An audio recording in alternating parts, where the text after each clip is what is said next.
जय श्री कृष्णा फ्रेंड्स, कैसे हैं आप सब लोग। आशा करता हूँ कि आप अपने घरों में स्वस्थ होंगे और अच्छे से होंगे। लास्ट जो लेक्चर पढ़ा था वो हमने पढ़ा था विद्युत शक्ति, समांतर क्रम संयोजन और विद्युत ऊर्जा। ये सब अपन ने लास्ट लेक्चर में पढ़े थे। आज हम पढ़ेंगे ओरस्टेड का प्रयोग। ओरस्टेड का प्रयोग उसके बाद हम पढ़ेंगे दाहिने हाथ का नियम, पेज का नियम। मतलब आज में हमारा चैप्टर जो है वो क्लोज हो जाएगा।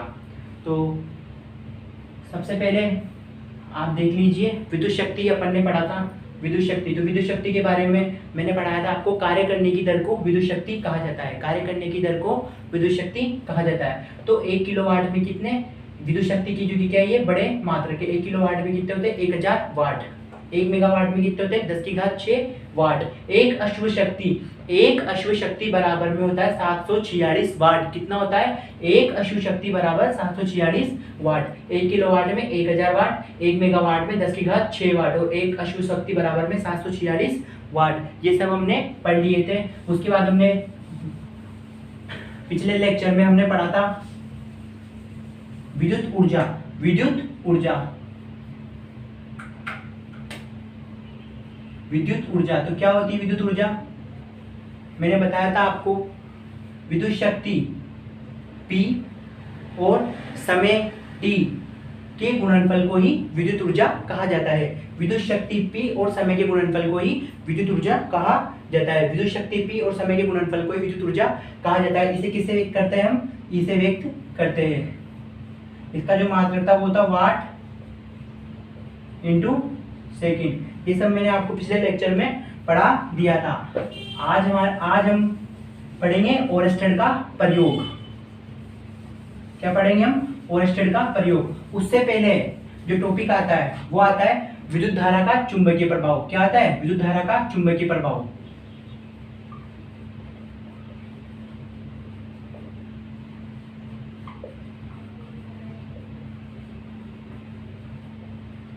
विद्युत धारा का चुंबकीय प्रभाव क्या होता है, विद्युत धारा का चुंबकीय प्रभाव, ध्यान से सुनना। उसके आधार ही अपन ओरस्टेड के प्रयोग की व्याख्या करेंगे। बहुत इजी टॉपिक है, कुछ भी नहीं है, बस मैं जैसे समझाऊं वैसे ध्यान से सुनने जाना। विद्युत धारा का चुंबकीय प्रभाव क्या होता है कि जब किसी चालक तार में धारा प्रवाहित की जाती है, क्या करेंगे उसमें, धारा प्रवाहित की जाती है। जब किसी चालक तार में धारा प्रवाहित की जाती है तो धारा प्रवाह के कारण, जब किसी चालक तार में धारा प्रवाहित की जाती है तो धारा प्रवाह के कारण उसके चारों ओर चुंबकीय क्षेत्र उत्पन्न हो जाता है। उसके चारों ओर चुंबकीय क्षेत्र उत्पन्न हो जाता है। उसे क्या कहा जाता है, विद्युत धारा का चुंबकीय प्रभाव कहा जाता है। आगे बात समझ में कि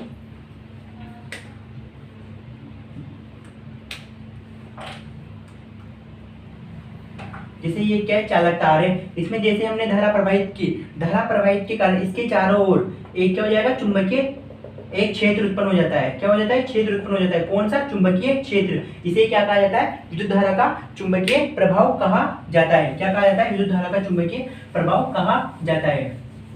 अगला जो हम पढ़ेंगे वो है ओरस्टेड का प्रयोग। तो ओरस्टेड ने क्या बताया, ओरस्टेड का प्रयोग भी विद्युत धारा के चुंबकीय प्रभाव के नियम पर आधारित है। तो विद्युत धारा का चुंबकीय प्रभाव का नियम, तो ओरस्टेड के प्रयोग में बताया गया कि जब किसी चालक तार में धारा प्रवाहित की जाती है, तो धारा प्रवाह के कारण उसके चारों ओर चुंबकीय क्षेत्र उत्पन्न हो जाता है। इसे ही क्या कहा जाता है, विद्युत धारा का चुंबकीय प्रभाव कहा जाता है। ओरस्टेड नामक वैज्ञानिक जो कि कहा आया था 1820 में। कब आया था, 1820 में इसने एक प्रयोग किया। प्रयोग आपके सामने है, ये चित्र नंबर 1 है, ये चित्र नंबर 2 है, ये चित्र नंबर 3 है। क्या बताया ओरस्टेड ने, इसने एक सुचालक तार लिया PQ। कौन सा सुचालक तार लिया, PQ, P और Q। इसने एक सुचालक तार लिया PQ। तो इसने सुचालक तार PQ को बैटरी, धारा नियंत्रक, इन सबको क्या है, श्रेणी क्रम में जोड़ दिया। चित्र 1, चित्र 2 और क्या है, चित्र 3 है। चित्र 1, चित्र 2 और क्या है, चित्र 3 है। तो चित्र 1 के अनुसार, चित्र 2 के अनुसार, चित्र 3 के अनुसार, तीनों की क्या है, अलग अलग कंडीशन है। तो देखना, सबसे पहले चित्र 1 में कोई धारा प्रवाहित नहीं की जाती। मतलब यहाँ पर जो धारा है वो क्या है, नगण्य है, कोई धारा प्रवाहित नहीं करेंगे। तो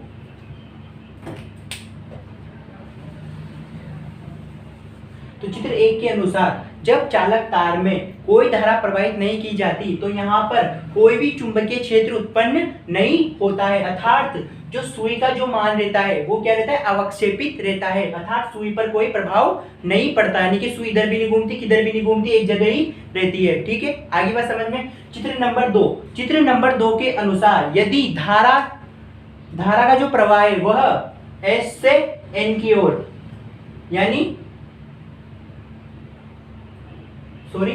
N टू S की ओर, उत्तर से दक्षिण की ओर, धारा जो है वो उत्तर से दक्षिण की ओर प्रवाहित की जाए, धारा उत्तर से दक्षिण की ओर प्रवाहित की जाए तो चुंबकीय सुई का जो उत्तरी ध्रुव है ना, चुंबकीय सुई का उत्तरी ध्रुव वह पूर्व दिशा की ओर विक्षेपित हो जाता है। कहां पर? पूर्व दिशा की ओर विक्षेपित हो जाता है। चुंबकीय सुई का जो उत्तरी ध्रुव है वह पूर्व दिशा की ओर विक्षेपित हो जाता है। आगे बात समझ में। थर्ड वाला पॉइंट है चित्र नंबर 3। चित्र नंबर 3 के अनुसार जब धारा को S टू N प्रवाहित करेंगे, कहां से, यानी कि दक्षिण से उत्तर की ओर प्रवाहित करेंगे तो चुंबकीय सुई का जो उत्तरी ध्रुव है वह पश्चिम दिशा की ओर विक्षेपित हो जाता है। कहां पर? पश्चिम दिशा की ओर विक्षेपित हो जाता है। कहां पर? यानी चुंबकीय सुई का जो उत्तरी ध्रुव है वो कहां पर? पश्चिम दिशा की ओर विक्षेपित हो जाता है। और इसमें जो चुंबकीय सुई का उत्तरी ध्रुव है वो कहां पर होता है? पूर्व दिशा की ओर विक्षेपित हो जाता है और इसमें कोई प्रभाव नहीं पड़ता, कोई प्रभाव ही नहीं पड़ता। तो इससे क्या निष्कर्ष निकलता है वो बता रहा हूं मैं आपको। इससे ये निष्कर्ष निकलता है, क्या निकलता है कि जब किसी चालक तार में धारा प्रवाहित की जाती है तो धारा प्रवाह के कारण उसके चारों ओर चुंबकीय क्षेत्र उत्पन्न हो जाता है। उसके चारों ओर क्या हो जाता है? चुंबकीय क्षेत्र उत्पन्न हो जाता है। अतः धारा की दिशा को बदलने पर, क्या? धारा की दिशा को बदलने पर, जैसे जैसे हम धारा की दिशा को बदलेंगे तो धारा की दिशा के साथ साथ चुंबकीय क्षेत्र की दिशा भी बदलेगी। क्या बदलेगी? चुंबकीय क्षेत्र की दिशा भी बदलेगी। ये इसका निष्कर्ष निकला। क्या निकला? निष्कर्ष निकला। एक बार फिर से मैं समझाता हूं आपको। ओरस्टेड का प्रयोग सन 1820 में ओरस्टेड नामक वैज्ञानिक आया। उसने एक पीक्यू जो क्या है सुचालक तार लिया, उसको इस तरह से परिपथ में व्यवस्थित किया। तो चित्र नंबर 1 के अनुसार जब कोई धारा प्रवाहित नहीं की जाएगी तो चुंबकीय सुई में कोई विक्षेप उत्पन्न नहीं होगा। चित्र नंबर 2 के अनुसार जब धारा वो दीजिए N2S प्रवाहित की जाएगी, N2S प्रवाहित की जाएगी तो चुंबकीय, तो यहाँ पर जो उत्तरी ध्रुव होता है वो पूर्व दिशा की ओर विक्षेपित हो जाता है। चित्र नंबर 3 के अनुसार क्या होता है? चित्र नंबर 3 के अनुसार जब धारा है वो S पोल से N पोल की ओर, कहां से? S पोल से N पोल की ओर प्रवाहित की जाएगी तो चुंबकीय सुई का जो कौन सा दक्षिण, ये उत्तरी ध्रुव, चुंबकीय सुई का उत्तरी ध्रुव वह पश्चिम की ओर विक्षेपित हो जाता है। ये हो गया ओरस्टेड का प्रयोग। पेपर में नहीं आएगा आपके ओरस्टेड का प्रयोग, बस समझने के लिए मैंने आपको पढ़ाया। ओरस्टेड के प्रयोग से निकलता है विद्युत चुंबकीय प्रेरण, वो मैं भी आपको समझा दूंगा। क्या निकलता है? विद्युत चुंबकीय प्रेरण। उसके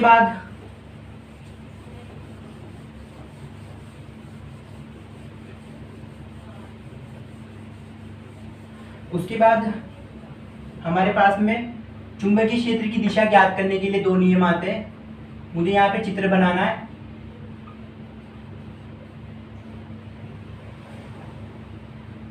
तो उसमें सबसे पहले आता है हमारे पास पेच का नियम। यहाँ पे अंगूठा बनेगा, क्या आता है? पेच का नियम। दूसरा आता है हमारे पास में दक्षिण हस्त का नियम। क्या आता है? दक्षिण हस्त का नियम। एक तो पेच का नियम और दूसरा दक्षिण हस्त का नियम। तो सबसे पहले आता है पेच का नियम। तो क्या बताया पेच के नियम के अनुसार?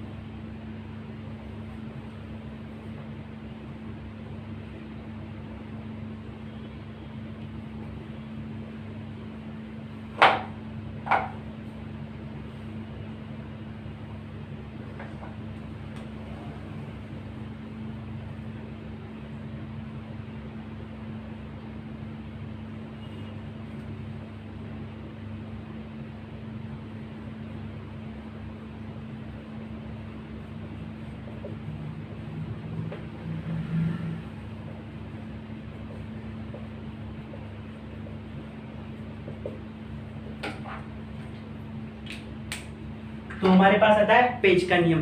तो क्या कहा पेज के नियम के अनुसार, इस नियम के अनुसार यदि हम दक्षिणावर्त पेज को, किसको, दक्षिणावर्त पेज को, कैसे देखना, दक्षिणावर्त पेज को इस प्रकार से पकड़े, दक्षिणावर्त पेज को इस प्रकार से पकड़े कि पेचकस का जो नुकीला सिरा है, नुकीला सिरा वह आगे बढ़ते हुए विद्युत धारा की दिशा में आगे बढ़े, पेचकस का जो नुकीला सिरा है वह विद्युत धारा की दिशा में आगे बढ़े, तो पेचकस के जो घूमने की दिशा है वह चुंबकीय क्षेत्र की दिशा को व्यक्त करेगी। कैसे समझाया देखना, ये हमारे पास पेचकस है, ठीक है, इसको मैंने ना यूं करके पकड़ा, इसका जो नुकीला सिरा होगा वो आगे वाला, ठीक है, आगे वाला नुकीला सिरा, इसको मैंने वृत्ताकार पथ पर घुमाया, किस तरह से, इस तरह से।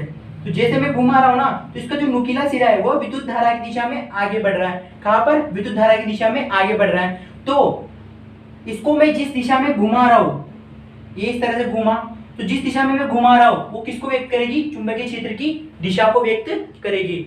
अर्थात इस नियम के अनुसार यदि दक्षिणावर्त पेज को इस प्रकार से पकड़ा जाए कि उसका वृत्ताकार पथ पर घुमाया जाए तो उसका जो नुकीला सिरा है वह विद्युत धारा की दिशा में आगे बढ़े, कहां पर, विद्युत धारा की दिशा में आगे बढ़ते, विद्युत धारा की दिशा में आगे बढ़े, तो जिस दिशा में उसे घुमाया जाता है, जिस दिशा में उसे घुमाया जाता है वह चुंबकीय क्षेत्र की दिशा को व्यक्त करती है, किसको करती है, चुंबकीय क्षेत्र की दिशा को व्यक्त करती है। उसके बाद हमारा अगला नियम आता है, होता है दक्षिण हस्त का नियम। कौन सा नियम, दक्षिण हस्त का नियम। किसका आता है, दक्षिण हस्त का नियम, किसका आता है, दक्षिण हस्त का नियम। तो अगला जो है हमारे पास में, ये रुक जा भी नहीं हुआ, हाँ, अगला जो हमारे पास में वो है दक्षिण हस्त का नियम। तो देखना ये नियम क्या होता है, दक्षिण हस्त मतलब दाहिना हाथ, क्या होता है, दक्षिण हस्त मतलब दाहिना हाथ।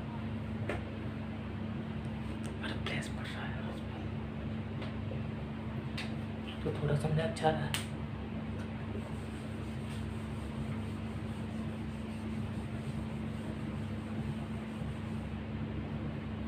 इस नियम के अनुसार, क्या, इस नियम के अनुसार यदि दाहिने हाथ को, इस नियम के अनुसार यदि दाहिने हाथ को इस प्रकार से पकड़ा जाए, इस नियम के अनुसार यदि दाहिने हाथ को इस प्रकार से पकड़ा जाए कि अंगूठा तो धारा की दिशा, किसी चालक तार को दाहिने हाथ से इस प्रकार पकड़ा जाए कि अंगूठा दो जो है वो धारा की दिशा को तथा मुड़ी हुई उंगलियां चुंबकीय क्षेत्र की दिशा को व्यक्त करती है, मुड़ी हुई उंगलियां चुंबकीय क्षेत्र की दिशा को व्यक्त करती है। कैसे करेगी देखना, ये हमारे पास में एक क्या है, चालक तार है, इस चालक तार को मैंने दाहिने हाथ से पकड़ा, किससे पकड़ा, दाहिने हाथ से, इस प्रकार से, इस प्रकार से इस चालक तार को मैंने दाहिने हाथ से पकड़ा, देख लेना ध्यान से, दाहिने हाथ से जैसे ही मैंने इसको पकड़ा तो जो ये अंगूठा जो है वो तो धारा की दिशा को, धारा की दिशा मतलब नीचे, धारा की दिशा को व्यक्त कर रहा है, ध्यान से देख लो, अंगूठा जो है क्या, धारा की दिशा को व्यक्त कर रहा है, और ये उंगलियां मुड़ रही है ना, मुड़ी हुई उंगलियां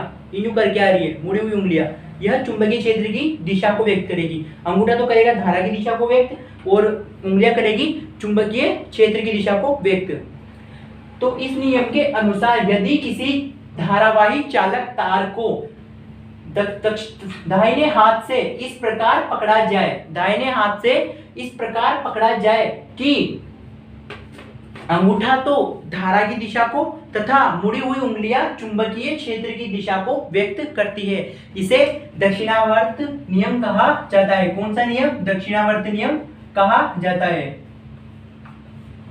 एक बार फिर से समझ लीजिए, थोड़ी क्या है समझने वाली चीजें कि इस नियम के अनुसार ये हमारे पास में क्या है, धारावाही चालक तार है, इस धारावाही चालक तार को मैंने दाहिने हाथ से, ये दाहिना हाथ था मेरा, इस प्रकार पकड़ा कि अंगूठा तो, ये अंगूठा धारा की दिशा को और मुड़ी हुई उंगलियां चुंबकीय क्षेत्र की दिशा को व्यक्त करेगी। इस तरह से अंगूठा तो करेगा धारा की दिशा को व्यक्त और मुड़ी हुई उंगलियां चुंबकीय क्षेत्र की दिशा को व्यक्त करेगी, उसे क्या कहा जाता है, दक्षिणावर्त हस्त का नियम। ओके, अगला जो हमारे पास आएगा वो है टॉपिक विद्युत चुंबकीय रेखा है। क्या है, विद्युत चुंबकीय रेखा है। तो क्या है विद्युत चुंबकीय रेखाओं की डेफिनेशन, वो ध्यान से सुनना। किसी चुंबक के चारों ओर, किसी चुंबक के चारों ओर चुंबकीय क्षेत्र को प्रदर्शित करने के लिए खींची गई काल्पनिक रेखा, किसी चुंबक के चारों ओर चुंबकीय क्षेत्र को प्रदर्शित करने के लिए खींची गई काल्पनिक रेखा को विद्युत चुंबकीय रेखाएं कहा जाता है। कैसे?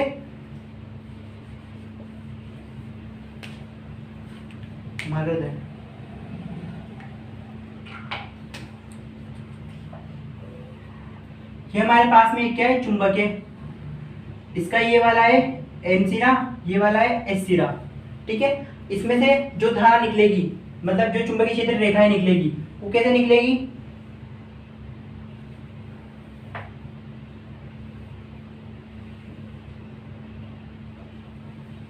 इस तरह से,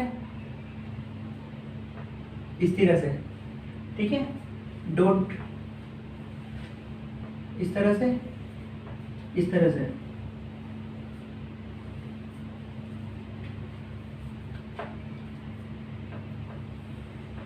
इस तरह से,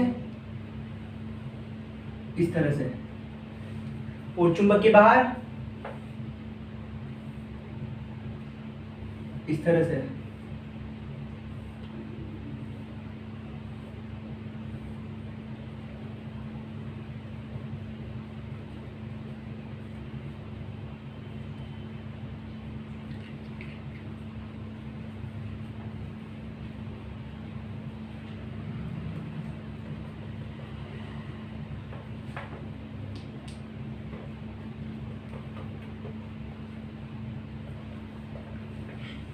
ये इस तरह से क्या निकलेगी, इस तरह से, किस तरह से निकलेगी, इस तरह से। तो किसी चुंबक के चारों ओर, किसी चुंबक के चारों ओर चुंबकीय क्षेत्र को प्रदर्शित करने के लिए खींची गई काल्पनिक रेखाएं, किसी चुंबक के चारों ओर चुंबकीय क्षेत्र को प्रदर्शित करने के लिए खींची गई काल्पनिक रेखाएं, ये क्या है, काल्पनिक रेखाएं, कोई क्या कहा जाता है, विद्युत चुंबकीय रेखाएं कहा जाता है। क्या कहा जाता है, विद्युत चुंबकीय रेखाएं कहा जाता है। अगला हमारे पास आता है विद्युत चुंबकीय क्षेत्र रेखाओं की विशेषताएं, क्या क्या इनके गुण है, क्या क्या इनकी विशेषताएं। तो सबसे पहला है गुण, विद्युत चुंबकीय रेखाएं जो है वो एक क्या है, सदिश राशि है, अर्थात परिमाण व दिशा दोनों का बोध कराती है, ठीक है, परिमाण और दिशा दोनों का बोध कराएगी।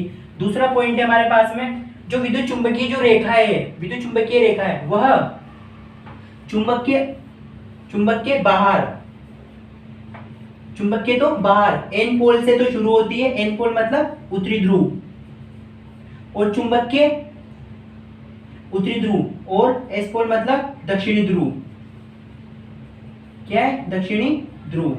तो चुंबक के बाहर तो उत्तरी ध्रुव से शुरू होती है और दक्षिणी ध्रुव पर खत्म होती है, चुंबक के बाहर। तथा तीसरा पॉइंट, चुंबक के अंदर, चुंबक के अंदर जो चुंबकीय क्षेत्र रेखा है वह एस पोल से शुरू होती है, कहां से होती है, एस पोल से शुरू होती है और एन पोल पर खत्म होती है। आगे बात समझ में। अगला है चौथा पॉइंट, वो है विद्युत चुंबकीय रेखाएं कभी भी एक दूसरे को नहीं काटती है, विद्युत चुंबकीय रेखाएं कभी भी एक दूसरे को नहीं काटती है। पहला जो पॉइंट था, ये विद्युत चुंबकीय जो रेखा होती है वो क्या होती है, सदिश होती है, इनका परिमाण और दिशा दोनों का क्या होता है, बोध कराती है। दूसरा है, यह चुंबकीय क्षेत्र की जो दिशा है वह चुंबक के तो बाहर एन पोल से एस पोल की ओर होती है और चुंबक के भीतर एस पोल से एन पोल की ओर होती है। आगे बात समझ में। और यह एक दूसरे को नहीं काटती है।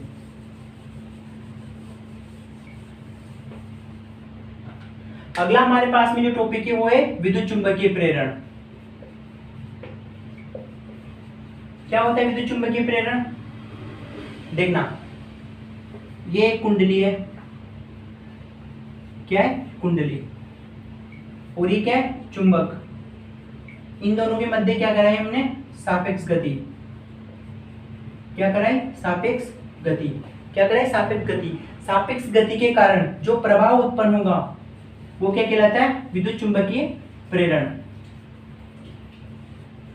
क्या डेफिनेशन देंगे, किसी कुंडली और चुंबक की सापेक्ष गति के कारण, किसी कुंडली और चुंबक के मध्य सापेक्ष गति के कारण जो विद्युत प्रभाव उत्पन्न होता है उसे ही विद्युत चुंबकीय प्रेरण कहा जाता है। क्या कहा जाता है? विद्युत चुंबकीय प्रेरण कहा जाता है। आगे बात समझ में। अगला जो टॉपिक है वो है हमारे पास में विद्युत फ्लक्स, सॉरी चुंबकीय फ्लक्स। क्या है? चुंबकीय फ्लक्स। क्या होता है चुंबकीय फ्लक्स? देखना,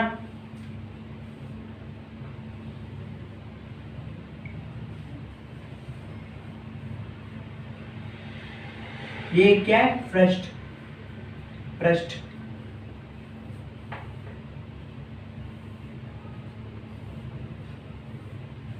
इसमें से क्या गुजारी हमने? चुंबकीय क्षेत्र रेखा है।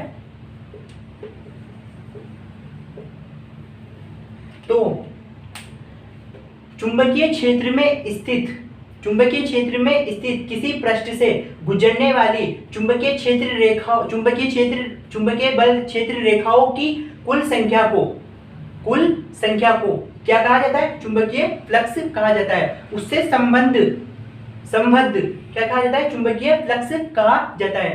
तो क्या डेफिनेशन देंगे? एक बार फिर से सुनना।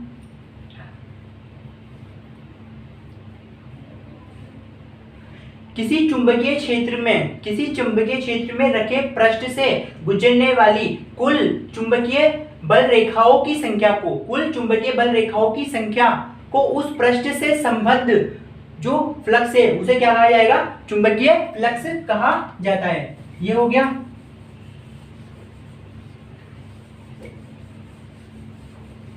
अगला हम पढ़ेंगे टॉपिक, वो पढ़ेंगे हम जनित्र। क्या पढ़ेंगे? जनित्र। क्या होता है जनित्र?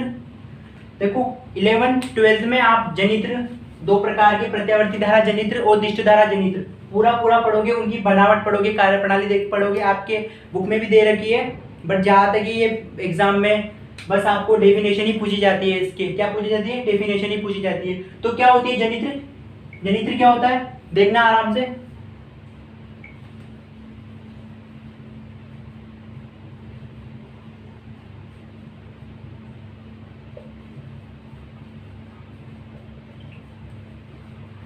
ऐसी युक्ति जो यांत्रिक ऊर्जा को विद्युत ऊर्जा में परिवर्तित कर देती है उसे क्या कहा जाता है? जनित्र कहा जाता है। विद्युत धारा का जनित्र कहा जाता है। ऐसी युक्ति जो यांत्रिक ऊर्जा को विद्युत ऊर्जा में बदल देती है उसे क्या कहा जाता है? जनित्र कहा जाता है। ये दो प्रकार के होते हैं, एक तो होता है प्रत्यावर्ती धारा जनित्र,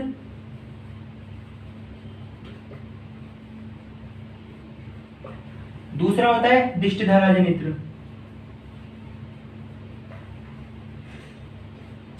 एक होता है प्रत्यावर्ती धारा जनित्र, दूसरा होता है दिष्ट धारा जनित्र। तो पहला हमारे पास में आता है प्रत्यावर्ती धारा जनित्र।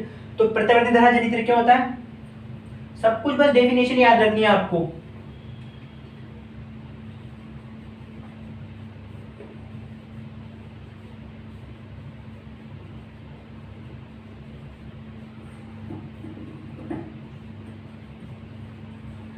ऐसी युक्ति जो यांत्रिक ऊर्जा को प्रत्यावर्ती विद्युत ऊर्जा में परिवर्तित कर देती है उसे प्रत्यावर्ती धारा जनित्र कहा जाता है। उसे क्या कहा जाता है? प्रत्यावर्ती धारा जनित्र कहा जाता है। अगला आता है दिष्ट धारा जनित्र। उसकी क्या डेफिनेशन होगी?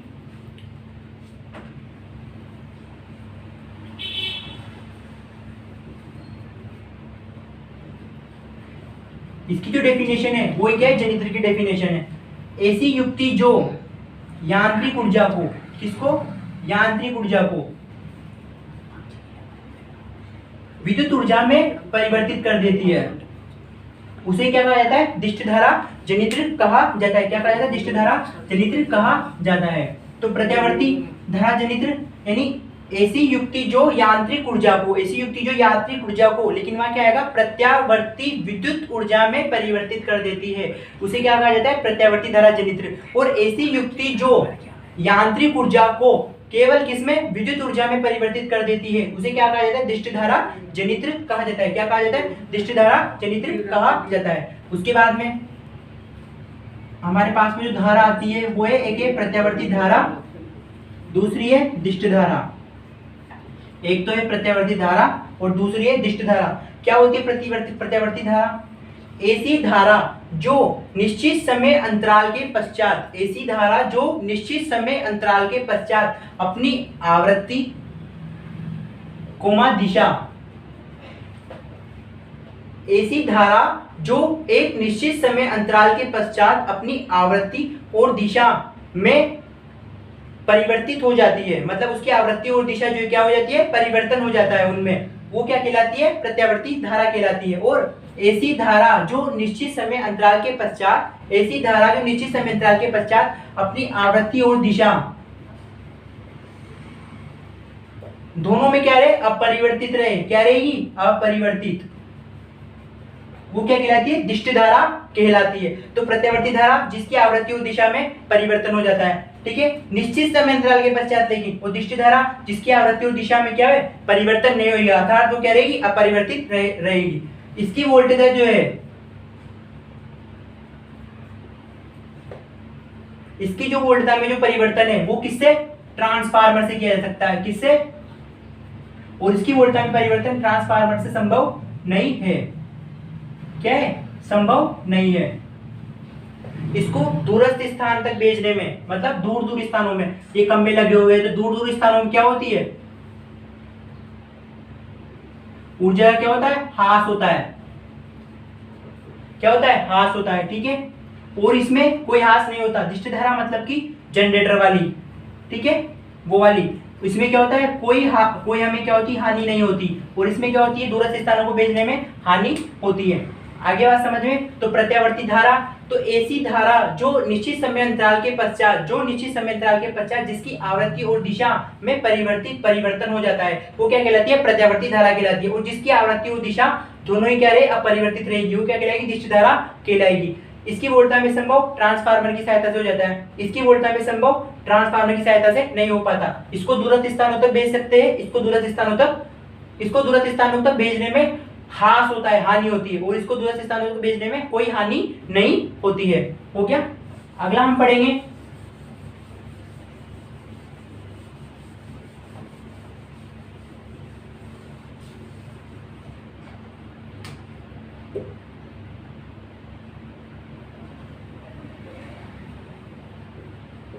घरों में एसी। घरों में जो एसी है उसकी आवृत्ति होती है 50 हर्ट्ज। कितनी होती है? 50 हर्ट्ज। और वोल्टता का जो मान होता है वो होता है 220 वोल्ट। यह आपके यहाँ पर चैप्टर खत्म हो चुका है। एक बार फिर से मैं आपको थोड़ा बहुत रिवाइज करा देता हूँ। कुछ भी नहीं पढ़ा हमने इस चैप्टर में। सबसे पहले अपन ने पढ़ा था विद्युत धारा की परिभाषा पढ़ी थी, वो आप वहाँ जाकर के देख लेना। उसके बाद जो मेन टॉपिक आए थे वो आए थे श्रेणी क्रम संयोजन, समांतर क्रम संयोजन, प्रतिरोध पढ़ा था, प्रतिरोधकता पढ़ी थी। वो सब आप पिछले वाले लेक्चर में सब में देख लेना। आज हमने पढ़ा है ओरस्टेड का प्रयोग। ओरस्टेड का प्रयोग पेपर में नहीं आएगा, उसमें से बस एक आध क्वेश्चन आ सकता है। वो क्वेश्चन आएगा विद्युत चुंबकीय प्रभाव क्या होता है, वो किसे कहते हैं, बस किसने दिया प्रयोग वो बताइए वगैरह। उसके बाद में जो बहुत इंपॉर्टेंट टॉपिक थे वो थे नियम, चुंबकीय क्षेत्र की दिशा ज्ञात करने के नियम। उसमें पहला आता है पेज का नियम। इस नियम के अनुसार दक्षिणावर्त पेज को वृत्ताकार पथ पर इस प्रकार घुमाया जाए कि पेज का नुकीला सिरा विद्युत धारा की दिशा में आगे बढ़े तो पेज को जिस दिशा में घुमाया जाता है वह दिशा चुंबकीय क्षेत्र की दिशा को व्यक्त करती है। दूसरा नियम है दक्षिण हस्त का नियम। इस नियम के अनुसार दाहिने हाथ को इस धारावाही चालक तार को दाहिने हाथ से इस प्रकार पकड़ा जाए कि अंगूठा तो धारा की दिशा को व्यक्त करे तथा मुड़ी हुई उंगलियां चुंबकीय क्षेत्र की दिशा को व्यक्त करेगी। ये दो नियम थे। उसके बाद हमने पढ़ा चुंबकीय क्षेत्र रेखा है। तो कोई चुंबक के चारों ओर जो काल्पनिक रेखाएं खींची जाती है, काल्पनिक रेखा खींची जाती है, उन्हें क्या कहा जाता है? चुंबकीय क्षेत्र रेखाएं कहा जाता है। चुंबकीय क्षेत्र रेखाओं के गुण पढ़े हमने। गुण में क्या क्या पढ़ा? सबसे पहला गुण यह सदिश होती है, यह सदिश होता है, ठीक है, मतलब परिमाण और दिशा दोनों का बोध होता है। दूसरा गुण हमने पढ़ा यह इसकी दिशा एन से एस होती है। कहाँ पर? चुंबक के बाहर और चुंबक के अंदर। चुंबक के अंदर कैसे? इस प्रकार से। चुंबक के अंदर होती है ये एस से लेकर के एन की ओर। चुंबकीय क्षेत्र रेखाएं कभी भी एक दूसरे को नहीं प्रतिच्छेद करती है, ठीक है, प्रतिच्छेद कभी भी एक दूसरे को नहीं करेगी। उसके बाद हमने डायरेक्ट पढ़ा जनित्र। ऐसी युक्ति जो विद्युत ऊर्जा को विद्युत ऊर्जा ने ऐसी युक्ति जो यांत्रिक ऊर्जा को विद्युत ऊर्जा में परिवर्तित कर देती है जनित्र कहलाती है। जनित्र दो प्रकार के होते हैं, प्रत्यावर्ती धारा जनित्र और विद्युत धारा जनित्र। प्रत्यावर्ती धारा जनित्र में कुछ भी नहीं है, ऐसी युक्ति जो यांत्रिक ऊर्जा को, लेकिन क्या आएगा, प्रत्यावर्ती विद्युत ऊर्जा में परिवर्तित कर देती है, उसे प्रत्यावर्ती धारा जनित्र कहा जाता है। और दिष्ट धारा जनित्र की जो परिभाषा है वो सेम टू सेम जनित्र की तरह है, ठीक है, ओके। उसके बाद हमने पढ़ी प्रत्यावर्ती धारा और दिष्ट धारा। प्रत्यावर्ती धारा ऐसी धारा जो एक निश्चित समय अंतराल के पश्चात, ऐसी धारा जो निश्चित समय अंतराल के पश्चात अपनी आवृत्ति और दिशा में परिवर्तन कर ले, वो तो क्या होती है, प्रत्यावर्ती धारा। और जो निश्चित समय अंतराल के पश्चात अपनी आवृत्ति और दिशा, उसकी आवृत्ति और दिशा में क्या रहे, अपरिवर्तित रहे, वो क्या कहलाती है, दिष्ट धारा कहलाती है। इसको ट्रांसफार्मर से इसकी वोल्टा में संभव ट्रांसफार्मर से संभव है, और इसके लिए ट्रांसफार्मर संभव नहीं है। इसको दूरस्थ स्थानों तक भेजने में हानि होती है, इसको दूरस्थ स्थानों तक भेजने में हानि नहीं होती है, ठीक है। अब ये चैप्टर कंप्लीट हो चुका है, आप सब एक बार पढ़ लेना इसको अच्छे से, है ना। इसकी जो नोट्स है वो मैं PDF अवेलेबल करा दूंगा, ओके। जय श्री कृष्णा फ्रेंड्स, आज के लिए बस इतना ही। अगले लेक्चर में हम अगला पार्ट स्टार्ट करेंगे, ओके, थैंक यू।